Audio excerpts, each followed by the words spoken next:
Today we're making a non-alcoholic drink inspired by the Russian Spring Punch, which, if you're not familiar with it, I think is a massively underrated drink that a lot of people would really love. It's bubbly, it's fruity, it's really well balanced and perfect for summer. For today's version, we're ditching the booze, incorporating passion fruit, which in my book is always a good idea, and we're making it into an iced tea style drink, which I'm calling the Passion Spring Punch Iced Tea. The Russian Spring Punch really is an amazing drink, and if you haven't heard of it before or tried it before, and you do drink alcohol, I strongly suggest you fix that and give it a try as soon as you can. It's created by the legendary bartender Dick Bradsell, the genius behind drinks like the Espresso Martini, which, if you follow the channel for a while, you know I'm a massive fan of, the Bramble, which is also an incredible drink. So just like anything that Dick created, you know that this one is going to be an amazing drink. So the original specs call for vodka as the base spirit in the drink, berry liqueur, usually in the form of creme de cassis, which is a blackcurrant liqueur, but you often see people using different berry liqueurs here. Freshly squeezed lemon juice, which is your form of acidity, sugar syrup, which is your form of sweetness, and then this all gets shaken up, sometimes with some fresh berries in there too. Served long over ice, and then topped with some sparkling wine.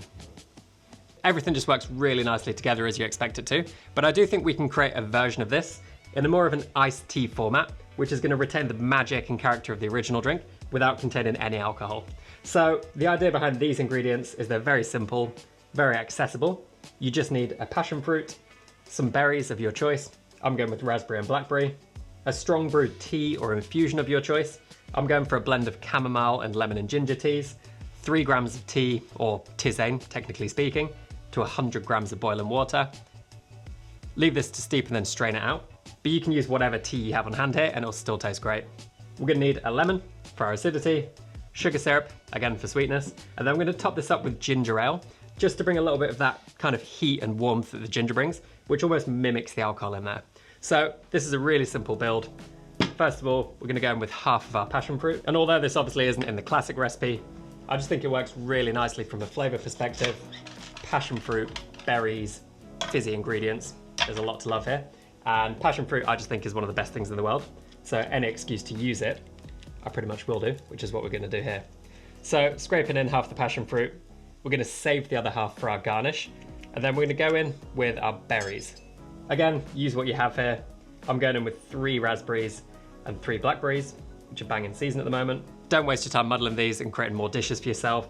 We're gonna shake the drink up with lots of ice really vigorously, which will smash them up and get all that flavor into the drink anyway.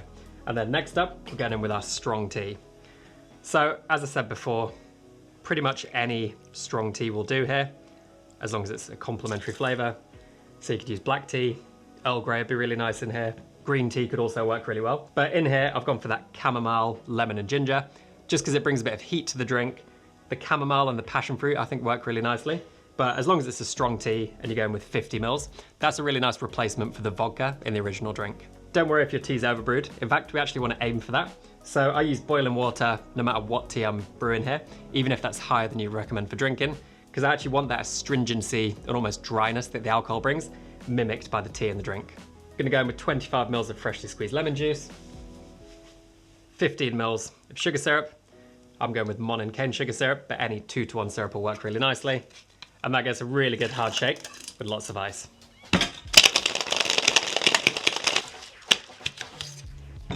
Then into our shaker, we're gonna add about 75 grams of ginger ale. But again, you can use anything sparkling here. If you wanted to make it a low ABV cocktail, you could add sparkling wine. You could also just add soda if you prefer. And the reason for combining it in the shaker here, which is a bit unconventional, is you just wanna mix all the ingredients together so you get the same experience through the drink. And give it a very gentle stir, not too much to knock out any bubbles. I like to single strain the drink rather than fine straining, so you get some of the fruit coming through, some of the passion fruit seeds, which I think are really delicious. But you could also fine strain this drink if you prefer. Serve it with a straw. Garnish with this really nice passion fruit boat, which has also got a little bit of blackberry in there and some fresh mint for aroma. And there you have a delicious non-alcoholic drink called the Passion Spring Punch Iced Tea.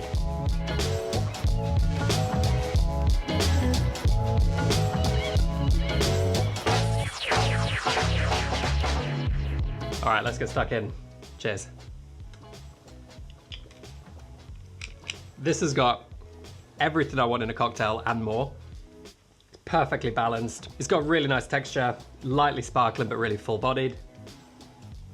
The mint brings a lot on the nose and the passion fruit. I think it looks incredible, if I say so myself. I think it tastes really fantastic. And I'd say there's no compromise here with the lack of alcohol whatsoever. It's got that really nice, almost boozy mouthfeel, I think, from the ginger. The chamomile comes through. The lemon and ginger really bring a bit of vibrancy and freshness to the drink. And although this drink has very simple ingredients, I think it really punches above its weight. And I can't imagine anyone not loving this drink. So give it a try. If you can think of a loved one or a friend you might want to share it with, perhaps someone who doesn't drink alcohol, make sure you share the video with them. I've also made other non-alcoholic drinks on the channel, which I'll put in a playlist here. And if you haven't already, you can subscribe to the channel so you don't miss any future content by clicking in this box here, which is actually a circle. So be sure to give this a try. I'll probably drink the whole thing, and I'll see you in the next video. Cheers.